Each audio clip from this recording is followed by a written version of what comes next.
Hollywood has always been a place of illusion. It sells dreams, manufactures heroes, and creates images of people that have very little to do with who those people actually are behind closed doors. For decades, some of the biggest stars in the history of cinema were living double lives, presenting one face to the world while hiding another in private. They did it because they had no choice. The era they lived in gave them no other option.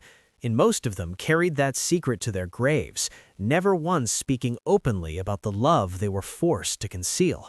But before he died, legendary Western actor Randolph Scott broke that silence. In his final years, he revealed the names of 6 famous men he had known personally, men who had spent their entire careers and their entire lives hiding who they truly were. Their stories are not about scandal. They are about loneliness, sacrifice, and the enormous human cost of being forced to live a lie. If you are new to this channel, please subscribe right now and hit the notification bell. We tell the real stories behind Hollywood's most iconic names, the stories the studios buried, the truths that history almost erased. You will not want to miss what is coming next. Randolph Scott was himself one of Hollywood's most enduring legends. For decades, he played rugged, principled cowboys on screen, the kind of man who stood for honesty and courage no matter the cost. It turned out that image was not entirely fictional. In the final chapter of his life, Scott chose to do something that few people in his world had ever dared to do. He spoke. He named names, not to create a scandal or to damage reputations, but out of something that sounded more like grief and guilt, a quiet acknowledgement of the suffering he had watched his friends endure in silence for so many years. He had been close to these men. He had worked alongside them, shared meals with them, and understood in a deeply personal way what their lives had actually cost them. When he finally spoke, there was no cruelty in it. There was only sorrow. The first name Scott mentioned was Cary Grant, and it is not difficult to understand why that name came first. Of all the men on Scott's list, Grant was perhaps the most complicated case, and he was also the one most personally connected to Scott himself. The two men had lived together for over a decade in a beachside house in Santa Monica, a fact that was publicly known but almost universally mischaracterized at the time.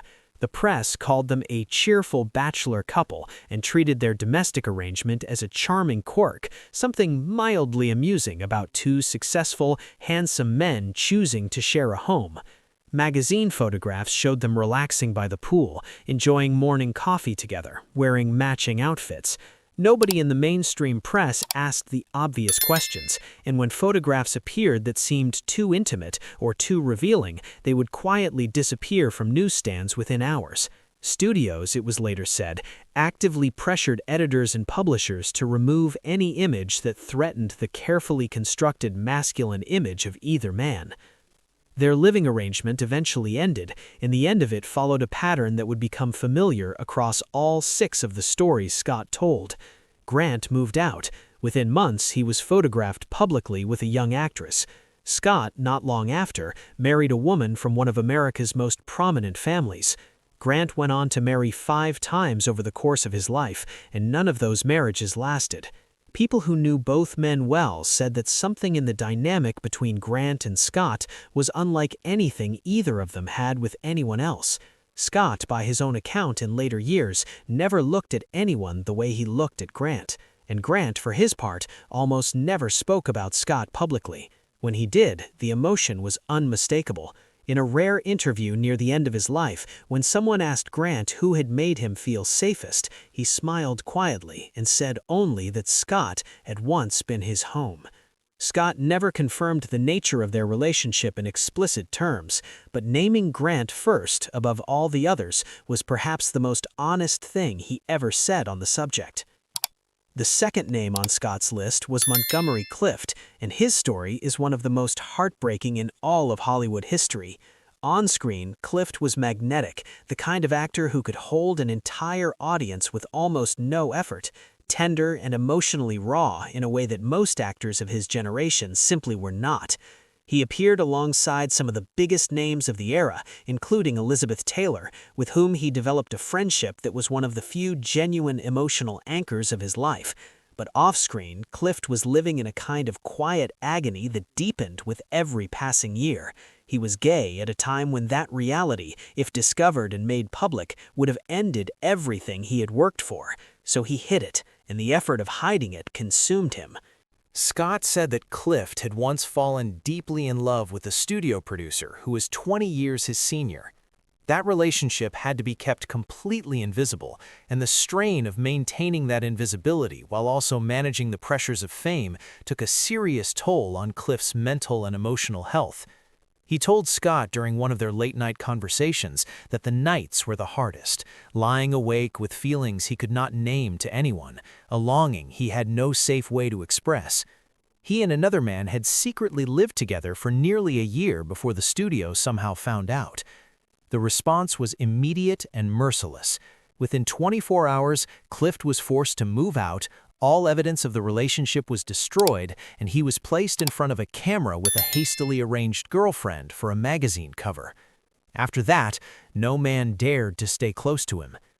The car accident in 1956 became the visible turning point in Clift's story, though Scott suggested the real damage had begun long before the crash. Clift had been drinking the night of the accident, lost control of his car, and struck a telephone pole. Elizabeth Taylor was one of the first people to reach the scene, and she stayed with him through the worst of it. His face was badly injured, his cheekbones fractured, one eye permanently affected. But as Scott described it, the physical injuries were almost secondary to what the accident revealed. It stripped away whatever remaining composure Clift had been using to hold himself together, and what was left was a man who no longer had the energy to keep performing the version of himself that Hollywood required. The industry, predictably, responded by largely turning its back on him. He was given smaller roles, treated as a liability, and left to manage his pain with alcohol and prescription medication in an apartment full of letters he never sent. He died in 1966, officially from a heart attack, at the age of 45. Scott said simply that Clift had not died from heart failure. He had died from a lifetime of loving and never being loved back in any way that the world would allow. The third name Scott brought forward was Merv Griffin, and in some ways, Griffin's story is the most quietly devastating of all the six. Griffin built an entertainment empire. He created two of the most successful game shows in television history, hosted his own talk show for years, became a wealthy and powerful figure in the industry, and maintained throughout all of it an image of polished, cheerful, unflappable control. Almost nobody in the public knew what was behind that image. According to Scott, Griffin had loved only one person in his life with any real depth. That person was a younger musician he had met during a private recording session, someone who was nearly 20 years his junior and completely outside the glittering world Griffin occupied professionally. Griffin went to considerable lengths to protect the relationship. He purchased a penthouse apartment not as a display of wealth, but as a private sanctuary where the two of them could exist together without anyone watching. They never appeared together in public. They never made phone calls during daylight hours. If they happened to share an elevator with other people, they would pretend not to know each other, one of them wearing dark glasses, the other pressing a button for a different floor.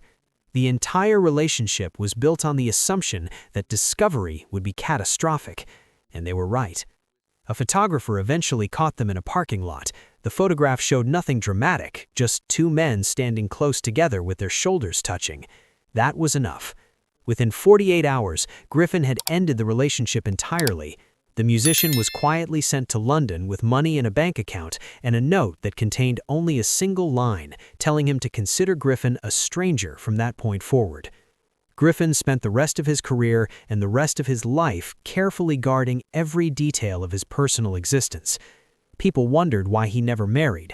They noticed that even at the height of his success, there was something in his eyes that suggested a man running from something he could not name out loud. Scott once found Griffin alone backstage after a television taping, sitting with a guitar in his hands, quietly humming a song nobody had ever heard. On his deathbed, Griffin asked his lawyer to ensure that nobody would dig into his private life after he was gone. In a personal notebook found after his death, there was a single handwritten line with no name and no address attached to it, saying that if he could live his life again, he would love that person in the daylight. He never got that chance. The fourth name Scott revealed was Jim Nabors, a man who would become one of America's most beloved television personalities through his role as Gomer Pyle, the sweet-natured, bumbling character whose simple goodness made audiences laugh and feel warm in equal measure.